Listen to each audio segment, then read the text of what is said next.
Copyright in these lectures is either owned by the ANU or a third party who has licensed the ANU to use it. Students may use the recording for personal study only. No lecture may be communicated online, copied or shared without the prior permission of the ANU.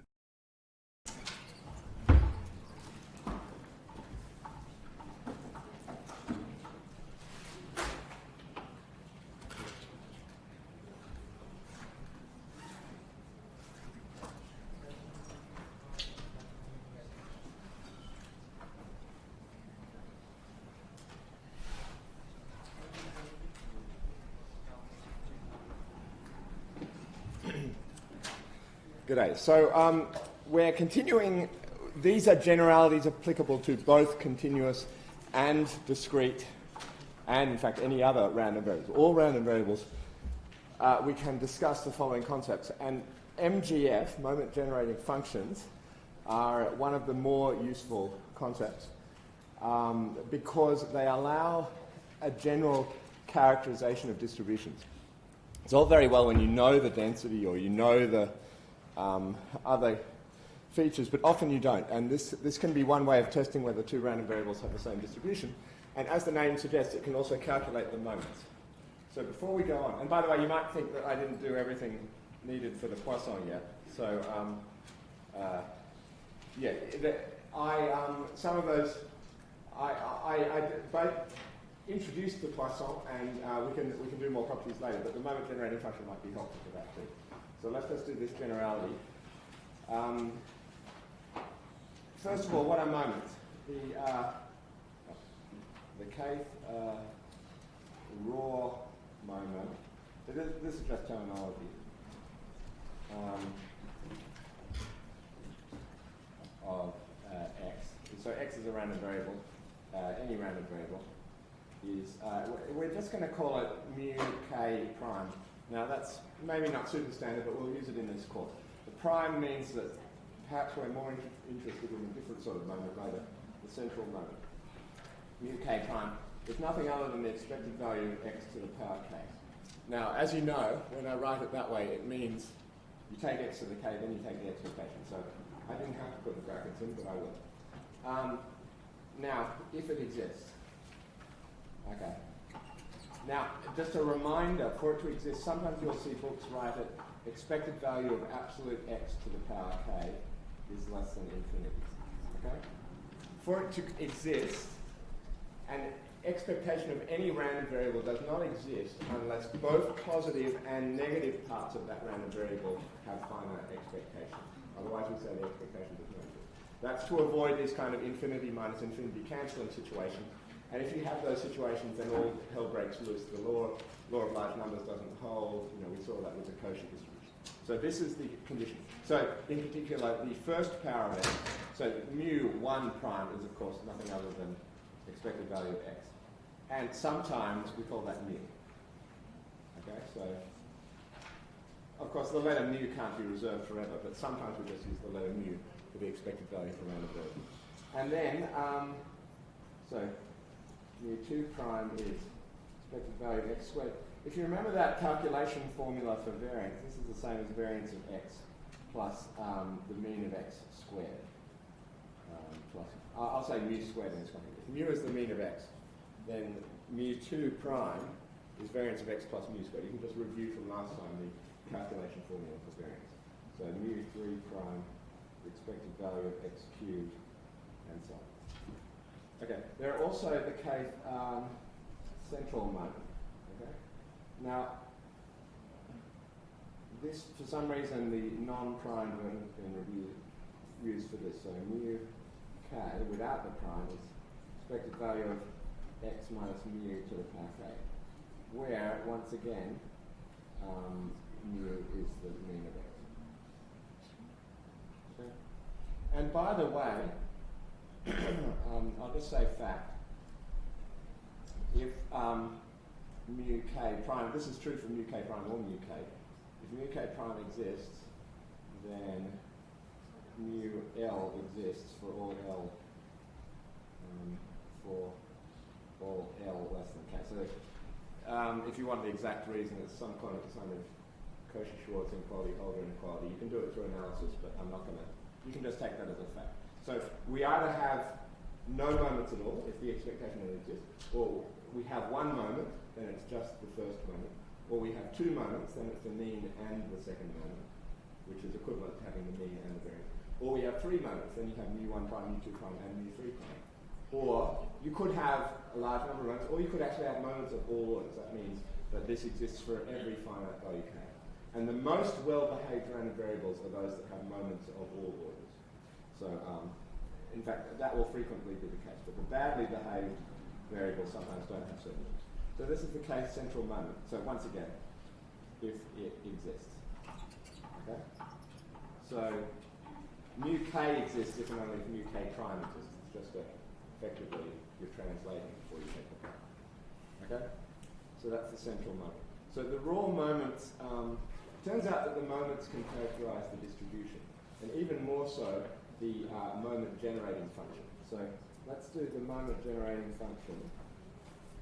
I'll write it out in full, but normally we'll just write MGF.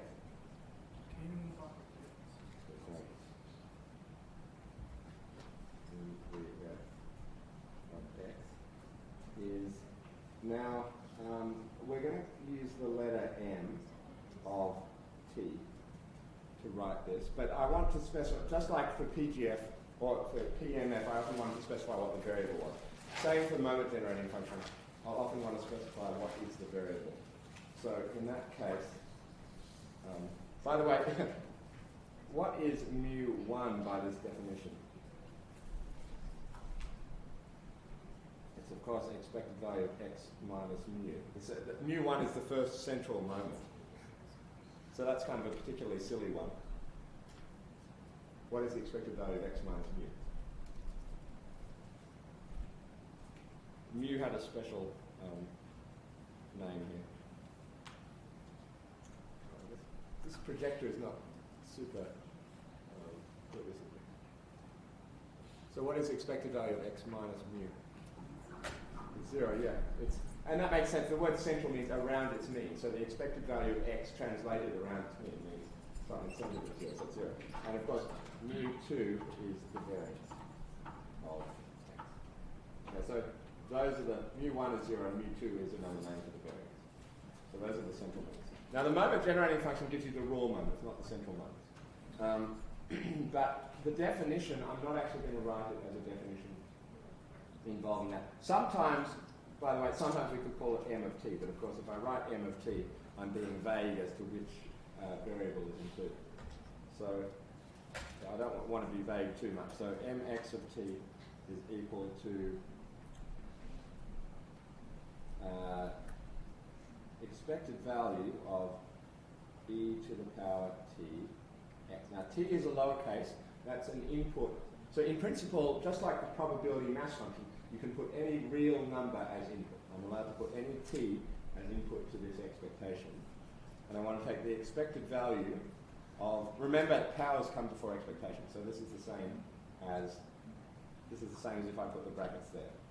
I don't have to put the brackets, but I will.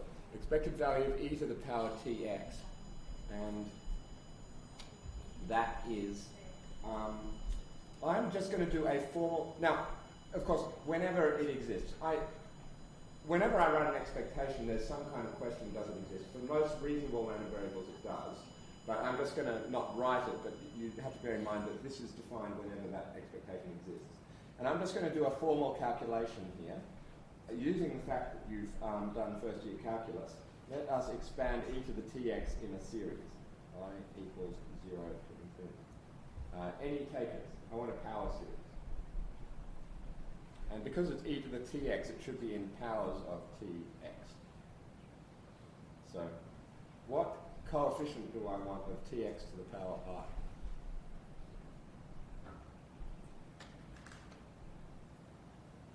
Anyone?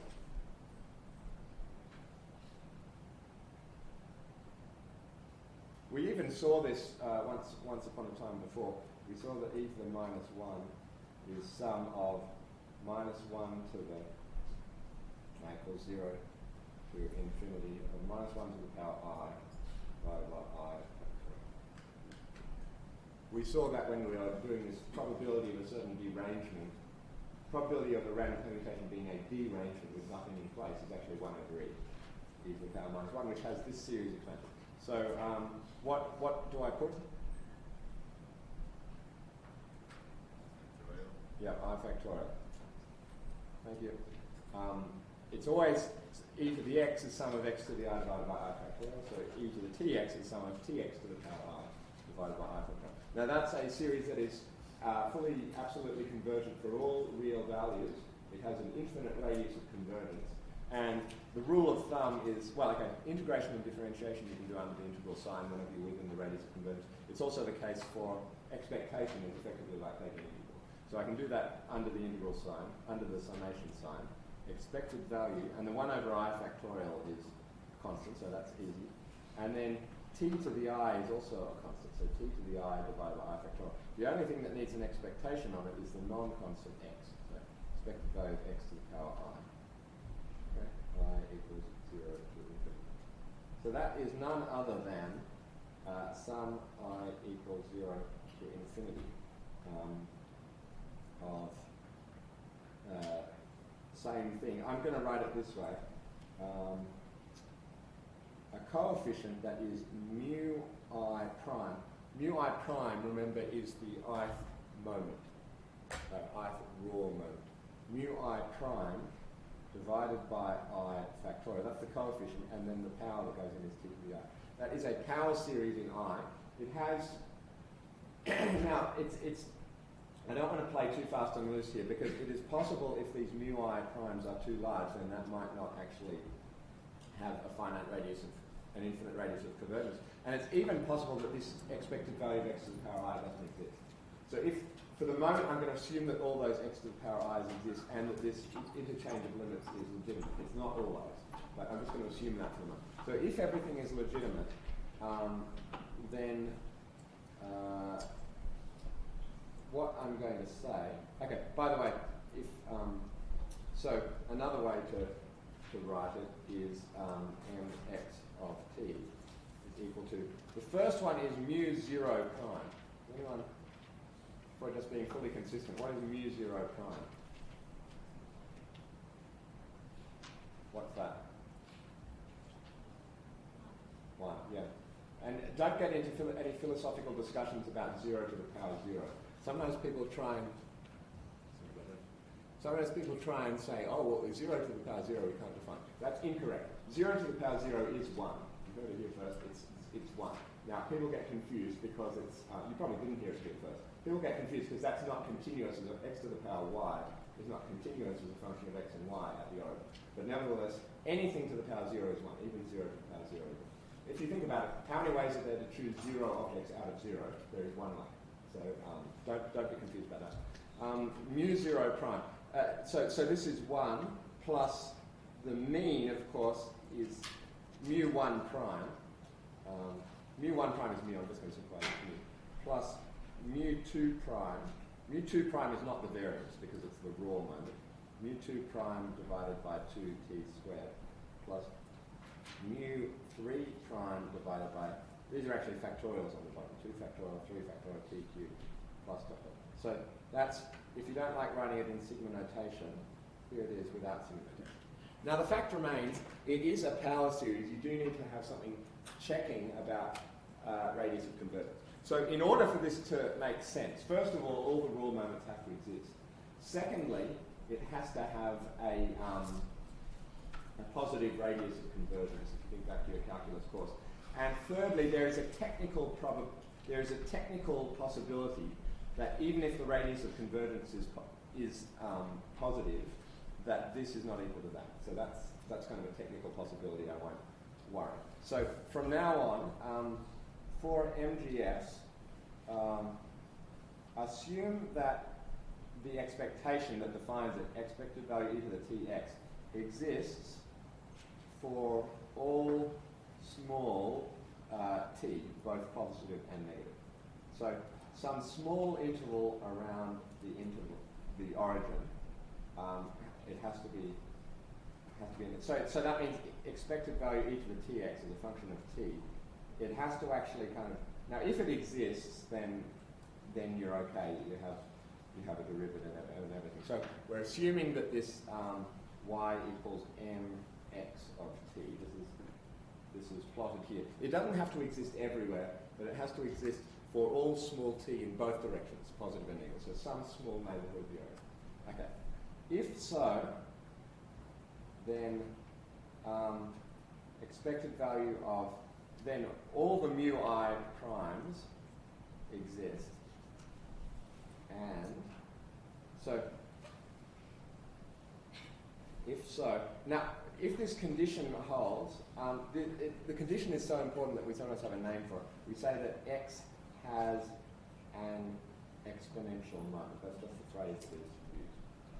So, exponential, as in the popular usage, means very, very big or very, very good or something. So, and having an exponential moment, as you'd expect, means that all raw moments, if you have an exponential moment, then you have all raw moments and life is good. You have mx of t is equal to expected e to the tx, which equals this infinite sum in a neighborhood zone. I'll write it with k, like k equals 0 to infinity. Mu k prime over k factorial t to the power k for all, it doesn't have to be all real t, but all t near 0. Okay. So this is the good case, x has an exponential moment, and we won't focus on the bad case.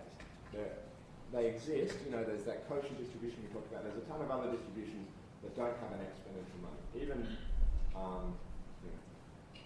e to the power of a normal doesn't have an exponential moment. But if it does have an exponential moment, then life is good. So now why is life good? There are two applications of this moment generating function. It seems like an awfully theoretical thing.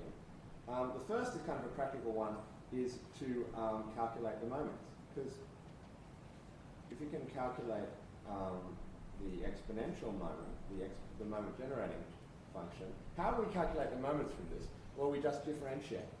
I'm just going to let you do it. That if I do d by dt, it might be easier to see it when you're imagining. Okay. Let's just do in our mind's eye of mx of t.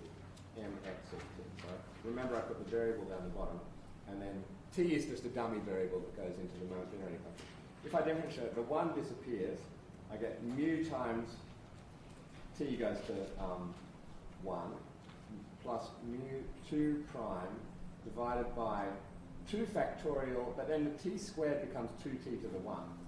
So the 2 cancels with the 2 and the 2 factorial, and I'm just left with 1 factorial plus mu 3 prime t squared over 2 factorial plus dot dot. Now once again, if you have an exponential moment, this is a totally valid thing. You've differentiated within the radius of convergence. And that little positive and negative is the radius of convergence group. It's at least that. So the point is, I can write that this way. Sum I k equals, I'll write it this way, k equals 1 to infinity. Remember that the k equals 0 term disappeared. K equals 0 disappeared because there was there was a constant term. So k equals 1 is mu k prime, and it's not divided by k factorial, it's divided by k minus 1 factorial, t to the power k minus 1. So we had a mu k prime t to the k. T to the k became kt to the k minus 1, and that k cancelled with one of the factors in k factorial. So this is m. You can write it this way: mx prime of t. Prime here means first derivative of positive. So that's what mx prime of t is. Now, mu k prime, the prime there does not mean derivative. That means raw moment. So just note that there's two different primes here. That prime, I didn't choose the notation, but that means raw moment. Okay. So the prime in mu k prime is not a derivative, but the prime in mx prime is a derivative. So let's do a nth derivative. If we did this n times, you would find still, once again, k has to be at least n. Everything else has vanished to infinity. Mu n prime divided by n, prime.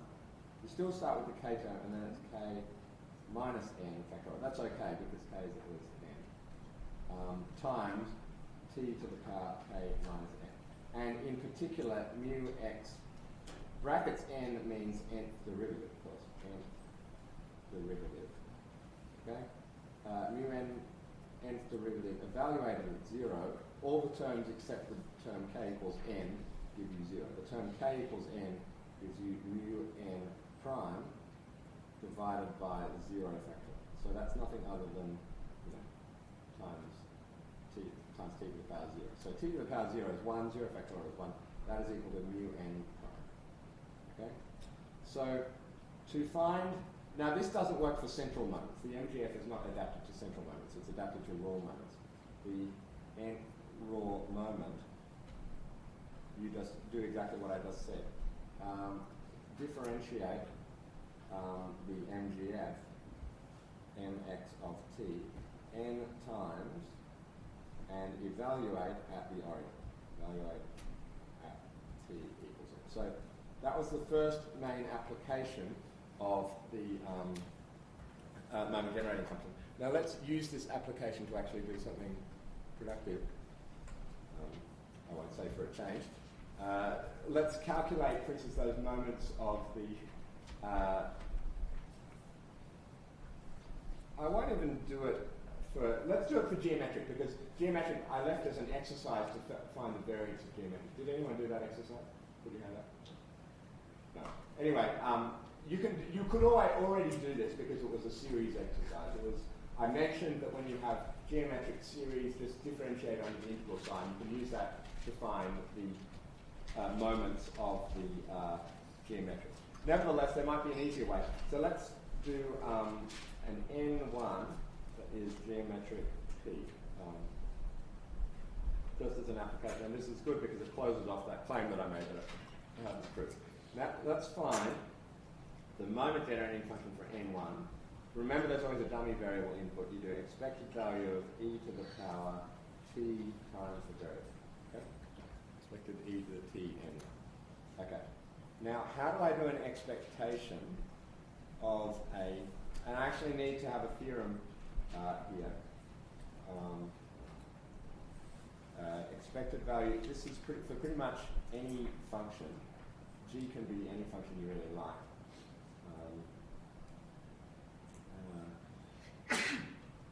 This is if x is discrete. Okay.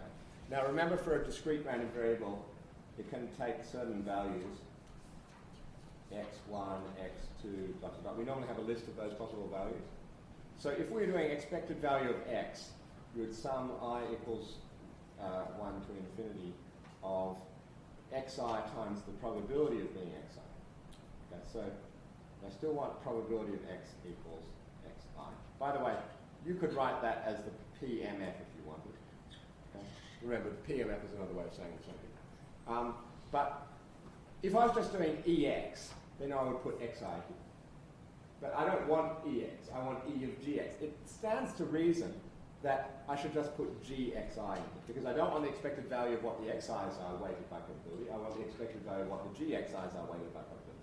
Now, this should seem pretty obvious to you, because after all, it takes the value G of XI with the probability that X equals XI, because G of XI equals G of X equals G of XI if X equals XI.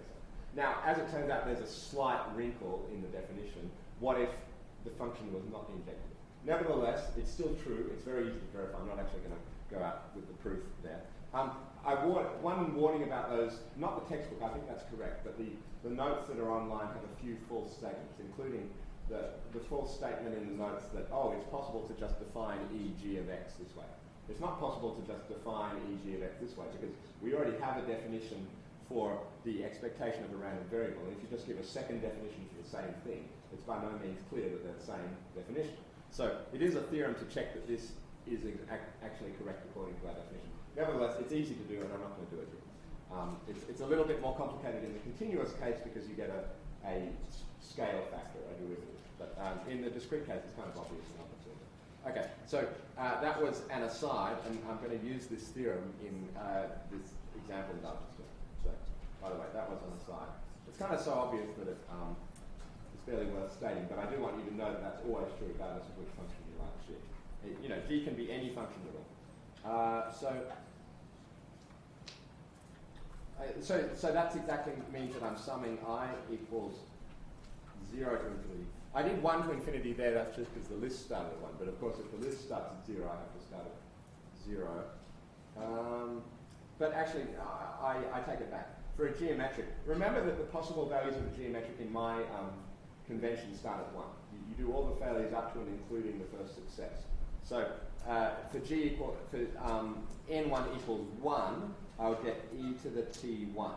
For n1 equals 2, I would get e to the t2. So in general, I get e to the ti. It's the same thing here, times the probability p n1 of xi. Now I'm just going to substitute what that is. 1 minus p to the power I minus 1 times p. Remember, you have to have I minus 1 failures, and you have to have 1 success. So that is nothing other than the PMF of a geometric evaluated at I. So if you're wondering where that came from, that's Pn1 of I. And this is, if you're wondering where that came from, that's equal to g of I, where g of x is e to the tx. So the function we're talking about here is nothing other than e to the power t. Simple, very simple function. Okay, if x is discrete, taking those, yeah, so I've got this formula. So that shouldn't be too complicated to do. Anyone with a lot of algebra got a suggestion? Well, you know, the algebra is not too tricky here. There are some things that depend on I which changes, and there are some things that don't depend on I. So what would you suggest to take out the front of the sum? We're still going to have I equals 1 to infinity, something in the sum and something outside the sum. Any suggestions? It's always good to take the things that don't depend on I out the front of the sum. That's a natural instinct you can take. So someone tell me what factor? P, and I'm even going to take a 1 over 1 minus p to the power minus 1. I'm going to take that 1 over 1 minus p out the front just because it makes it a slightly bit simpler inside. It's nicer to have the power of I than to have the power of I minus 1. So if I take this common, but I mean you can do whatever you like, but if you take this common factor out the front, it becomes quite simple. E to the power ti, 1 minus p to the power I. I'm even going to simplify that. E to the power t, 1 minus p. All to the power I. You see that? I've just put it all as a single power. That's nicer because I know how to sum a constant to a power. I equals 1 to infinity.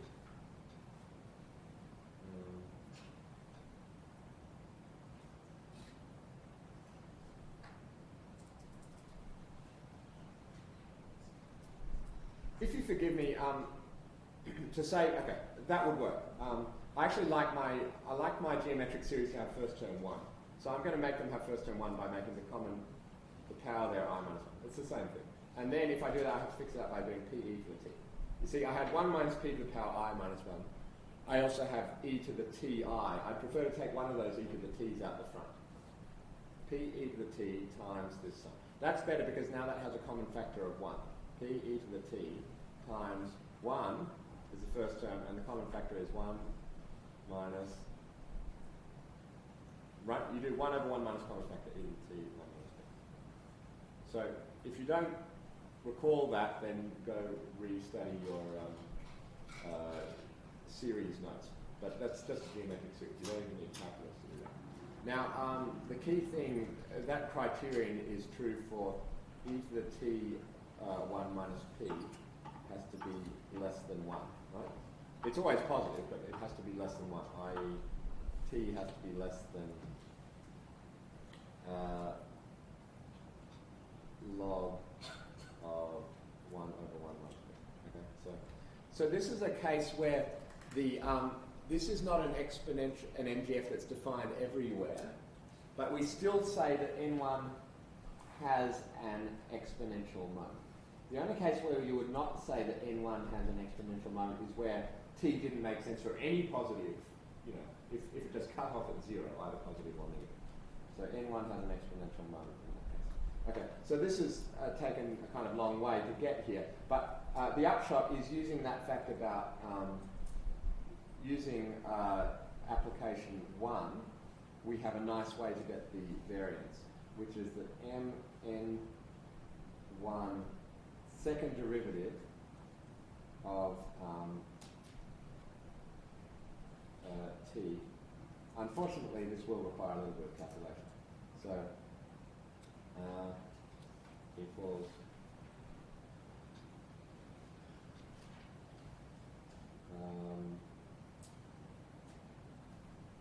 so we'll have an e to the t.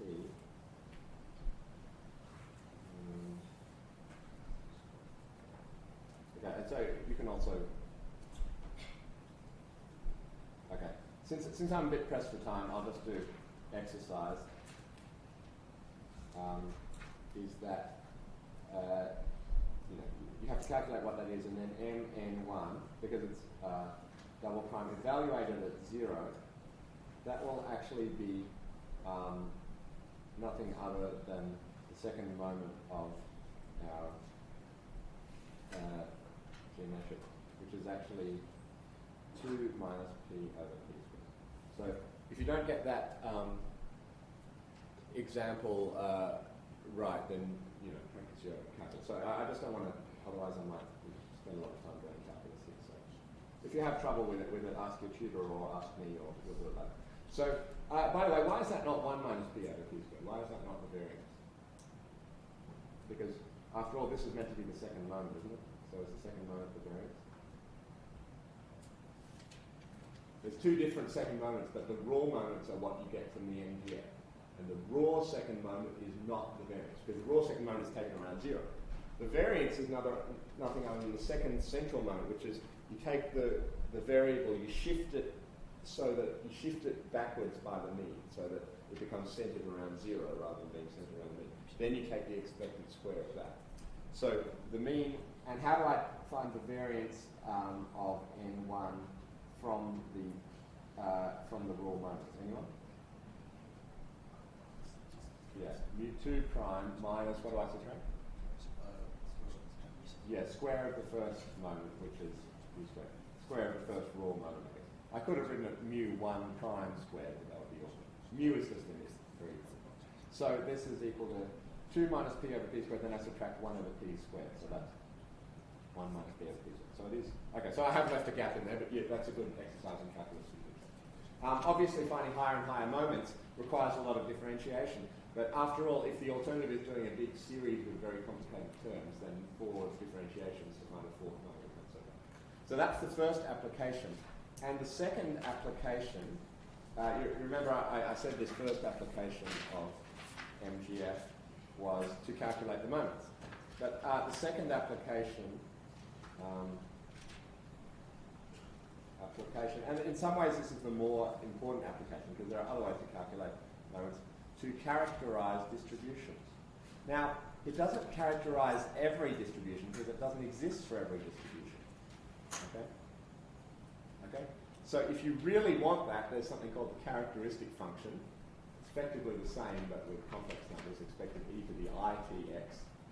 We don't want to do complex numbers, so we won't do that one. But the characteristic function is slightly superior in that it always exists, it always characterizes the distribution. This one's superior in that, there's only real numbers and we can calculate it better. And for most reasonable distributions, it does exist. So I'll just do this theorem, which is kind of a hard theorem. Theorem is that if it exists, well, okay.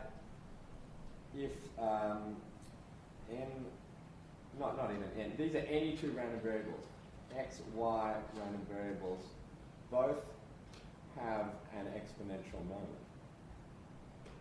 Okay. Now, having an exponential moment, remember, it's just jargon for the MGF exists near 0 on both sides. Doesn't have to exist for large t, doesn't have to exist for t, very large negative, but it has to exist somewhere near 0.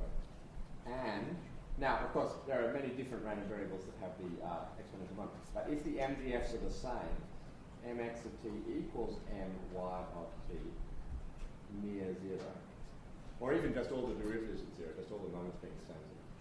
If they exist near 0, because it's an analytic function if you know the derivatives and the function, then x equals y in distribution. Now, maybe I didn't give you that notation before. It doesn't mean that they're the same random variable. As we've seen, that you can have two different die rolls. They're different random variables. But when I say x equals y with the brackets d above, it doesn't mean they're the same random variable. It means the distributions are the same. So if they're discrete, the p and f are the same. If it's continuous, which we'll get to later today, I hope, that means the densities are the same. If they're otherwise, well, certainly it means the CDFs are the same. There's a cumulative distribution function, which we'll also get to. So, so the upshot is, okay, by the way, in case you weren't aware of that notation, x equals y in distribution if x and y have the same distribution. Okay, and another way is of saying that if they're discrete, it's the same as the PMFs being the same, but for every variable, we'll get to cumulative distributions later, equals f y of x for all x, where f x of x, nothing other than probability that capital X is less than or equal to x. Now, if you think about it, you remember the definition of distribution was all information for all intervals. Turns out, if you want all the information, it's enough not to consider all intervals. It's enough just to consider the intervals of the form minus infinity up to x inclusive of x. Or you could consider all the intervals minus infinity to x exclusive, but the convention is to be inclusive. Okay, so that would be which is the probability that x is in the interval I, where I is that particular interval. Okay, so this is called the CDF, cumulative distribution function of x. Okay, and that's another way of writing it. So that's the end of notation, and I've just sneakily introduced this notion of CDF. The thing about CDFs is they're actually often an ugly formula for it. So while they do characterize the distribution, if it's frequently an ugly formula. Like if you try to write down the CDF for a binomial or something, it's very ugly. Compared to the PMF is often very beautiful. So while CDFs do in theory characterize, I like to downplay them. I think they're not as important as the mass function in the discrete case, and not as important as the density function in the continuous case. Nevertheless, that's what a CDF is. Okay, so that's when they're the same. And so for discrete variables, this is the same as PMFs are the same. And for continuous variables, it's the same as the density. Okay, so that's the end of that notation. Why did I say that? Because the upshot of the second application, right? Okay, use the second application. How do you use it? To characterize the distributions, this theorem says that calculate mx of t for, this sometimes works, an unknown, like sometimes you have random variables that are described in a strange way. If you can calculate mx of t, which is of course expected e to the tx, for an unknown random variable, if you recognize it as a known, the MGF, from a particular distribution, then x has that known distribution. So it doesn't always happen, but sometimes you're not really sure what distribution is. You just calculate it, and then you notice that algebraically you recognize that. You recognize that distribution, and then so we'll give some examples of that later. I don't have examples now. So we're going to start on continuous random variables, but just before we do that, we've done the example. By the way, MGFs don't always work, even when they exist. You know, existing is not the same as working, because to work you want it to be an efficient way. But sometimes the MGFs don't exist, or don't have a nice formula, I mean, even if they exist. And the classic example, I think, from the ones we've done, if we do, I think I called it, I don't know what I called it, but I'll call it K once again, is the hypergeometric with n, little r, little n. Remember, this is capital N in the population of which are women, and I want a subcommittee of size n. How many women, for instance? So you can write down the formula of e to the expected e to the tx, but it's very hard to calculate. But, so that's not always how you do the variance of k.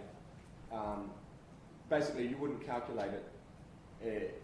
It's not always best to calculate a variance using an MGF. Best calculated using indicator function method. Now, I gave the starts of that last time as an exercise. I'm not going to go through it now, but I did written out. Okay, let me just not go through it. But so this is a calculation of the variance of the hypergeometric.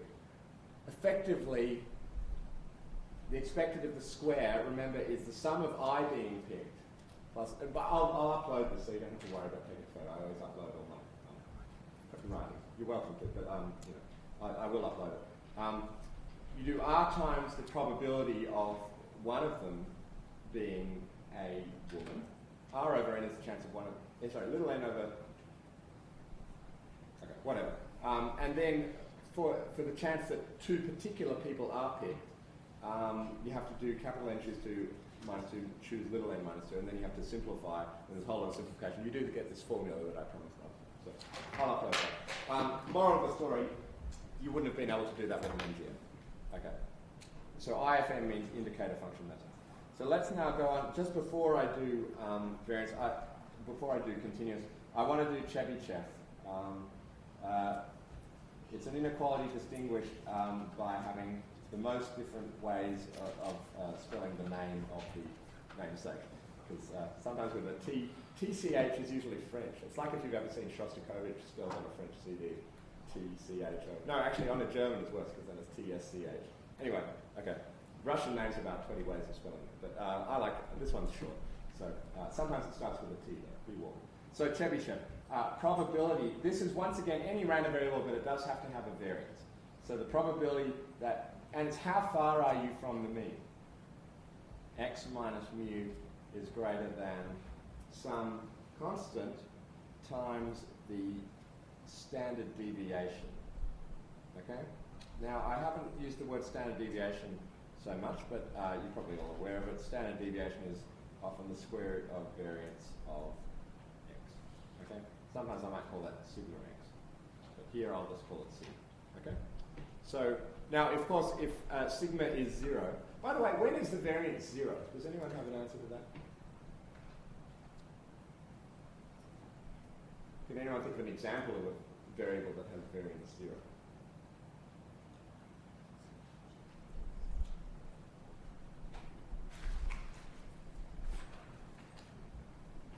Even one example? We have talked about this.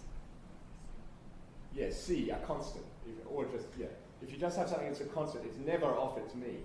So, and it turns out anything that has variance 0 must be effectively a constant. It's possible to be not that constant with probability 0, because probability 0 is always ignored. So the jargon that's used is almost surely. If something happens except on a set of probability 0, then we say almost surely. So if something has variance 0, then it is almost surely a constant. There might be a probability 0 set on which it's not. Okay, so nevertheless, so that's very uninteresting, the constant case. So in the non-constant case, the chance of being more than c times sigma is a very nice bound. And by the way, you could have it equal, and that probability is less than or equal to 1 over c squared.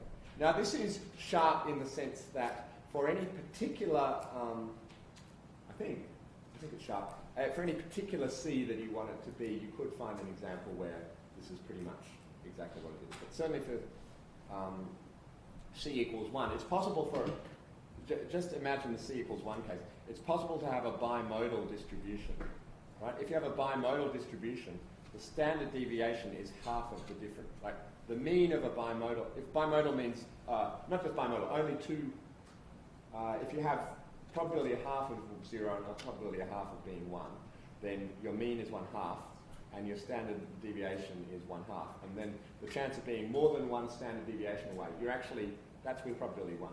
So clearly this is sharp in the case c equals 1. It's generally pretty sharp. So why is this the case? And by the way, so probability of more than one standard deviation away, all you can say is that that's at most 1. So that says, you know, at least 2 standard deviation away.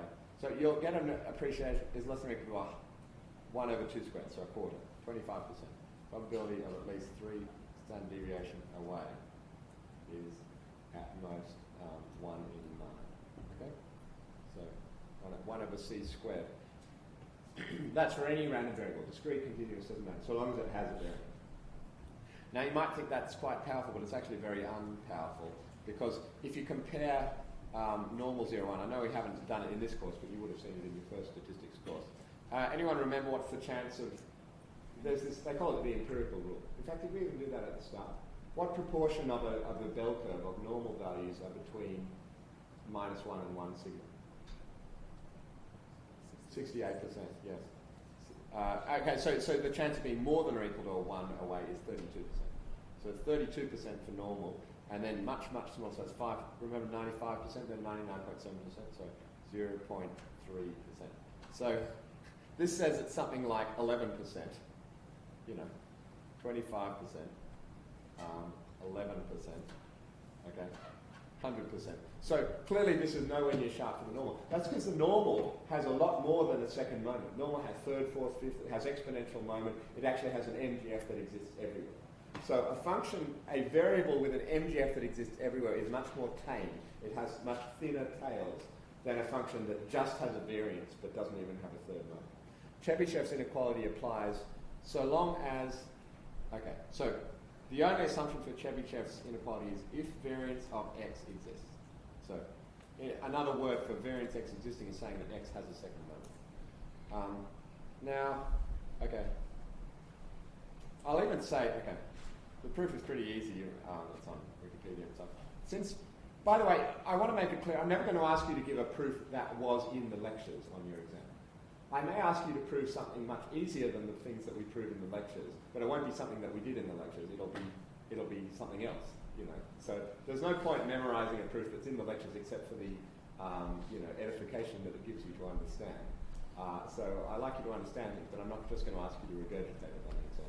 So given that, I think proof exercise is entirely appropriate. It's quite easy. There's if you want to look up on Wikipedia, there's a corresponding one called Markov's inequality. That's just the sort of one-sided version with EX instead of EX squared. Okay, so that's Chebyshev.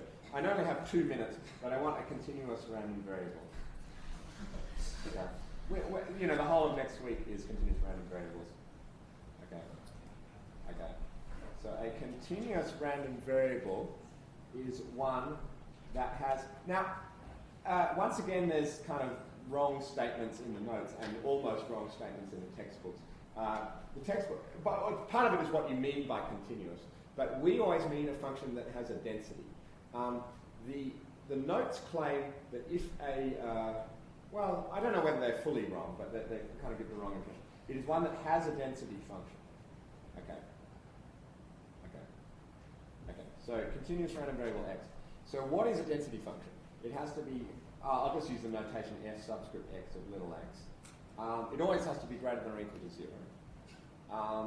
Such that, now, it has to be an integrable function. If you don't know what an integrable function is, don't worry too much. It means that you can integrate it. But it has to be any integrable function.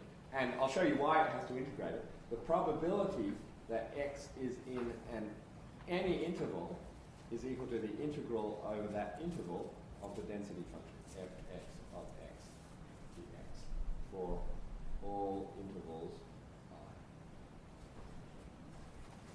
I. Okay. So in particular, when your probability, it's a fact about any continuous random variable by this definition, any continuous random variable can't possibly have a probability of lying at a particular point, because the probability that x equals a is the integral over that interval, which is a to a, of fx of x dx, which is of course 0. Okay. So much like that, clearly it doesn't matter whether you're doing an open or closed interval. X is in the probability that you're between A and B. Now, once again, because it's a continuous random variable, it doesn't matter whether you're including A or B in that interval. Is integral A to B fx of x dx. Now, it's a positive function, so you're never going to get a negative answer. So axioms of probability, axiom 3, or no, axiom 2, not axiom 3. Axiom 3 is assured because of the fact that integrals can be added across intervals. Axiom 2 of probability, we require the integral over the whole real line, minus infinity to infinity, fx of x,